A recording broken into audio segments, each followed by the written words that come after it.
नमस्कार बंधुरा आमादेर चैनल बंग फैमिली किचेन लाइफस्टाइल থেকে আপনাদের সকলকে স্বাগত জানিয়ে আজকে আরেকটি রেসিপি নিয়ে এসেছি।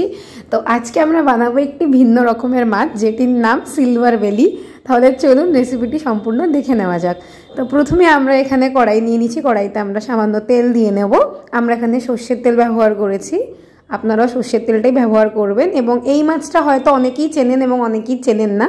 তো এটার নাম সিলভার বেলি, যেটাকে আমরা ভালো করে ছাড়িয়ে লবণ হলুদ মাখিয়ে নিয়েছি। এবার দেখুন এটাকে আমরা আস্তে আস্তে ভেজে নেব, কারণ মাছটিকে ধুয়ে লবণ হলুদ মাখানোর পর অবভিয়াসলি আমরা প্রত্যেকটা মাছকে আগে একটু ভেজে নিই। তো আমরা এখানে ভেজে নেব। আমরা এক এক করে মাছটা এখানে দিয়ে দিলাম। তো আমরা এই মাছটি প্রথমবারই খেয়েছিলাম, খেয়ে খুবই ভালো লেগেছিল, আপনারা অবশ্যই খাবেন। দেন এখানে আমরা কয়েকটি বড়ি ভেজে নিচ্ছি, এবং বড়িটি বাঙালি ঘরে আশা করি সবাই চেনে। তো সেগুলিকে আমরা একটু লাল লাল করে ভেজে নেব, ওভার ফ্রাই করব না, কারণ বেশি ভাজলে বড়িগুলো তিতো হয়ে যাবে। তো সেজন্য আমরা মোটামুটি লাল লাল করে এগুলিকে ভেজে নেব। আশা করছি আপনারা যদি এই মাছটা খান আপনাদের ভালো লাগবে।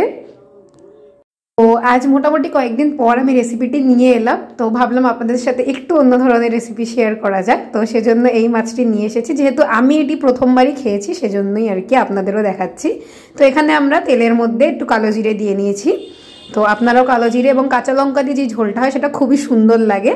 দেন এখানে আমরা কয়েকটি বেগুন কেটে রেখেছিলাম, সেটাকে লবণ হলুদ মাখিয়ে রেখেছিলাম, এবং এটিকেও এবার আমরা মোটামুটি নরম করে একটু ভেজে নেব, কারণ পরে সেদ্ধ হওয়াটা যখন ঝোল হবে তখন এটা খুব সুন্দরভাবে সিদ্ধ হয়ে যাবে। কিন্তু আমরা এখন আপাতত এটাকে ঢেকে দেবো যাতে বেগুনগুলি নরম হয়ে যায়। তো দেখুন এটাকে ঢেকে আমরা সরিয়ে নিয়েছি। দেন এখানে আমরা কয়েকটি কাঁচা লঙ্কা দিয়ে নিলাম। তারপরে আমরা এটুকুকে খুব সুন্দরভাবে একটু নাড়িয়ে চাড়িয়ে নেব, যাতে মশলাগুলি এবং যেই লঙ্কাগুলো আমরা দিয়েছিলাম সেটা এর সাথে খুব ভালোভাবে মিক্সড হয়ে যায়। তো দেখুন এগুলো মোটামুটি খুব সুন্দরভাবেই ভাজা হয়ে গেছে।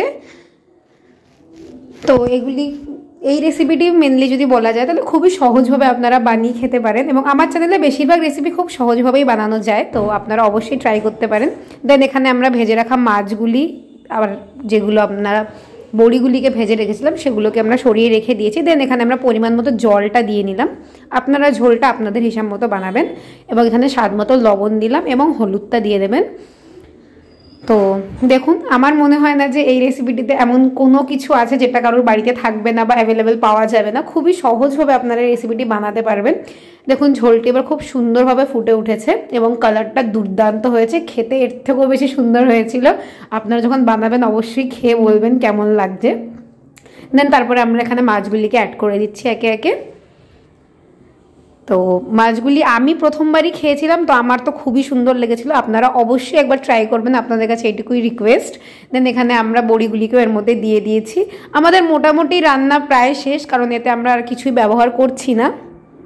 তো দেখুন এবার আমরা মাছগুলিকে দিয়ে ঝোলটাকে খুব সুন্দরভাবে ফুটিয়ে নিচ্ছি। মোটামুটি পক্ষে আমরা 10 থেকে 12 মিনিট এটা করেছি, এর থেকে বেশি করিনি, সেজন্য যে এতটাও করতে লাগতো না, কারণ মাছটা অলরেডি ভাজা ছিল।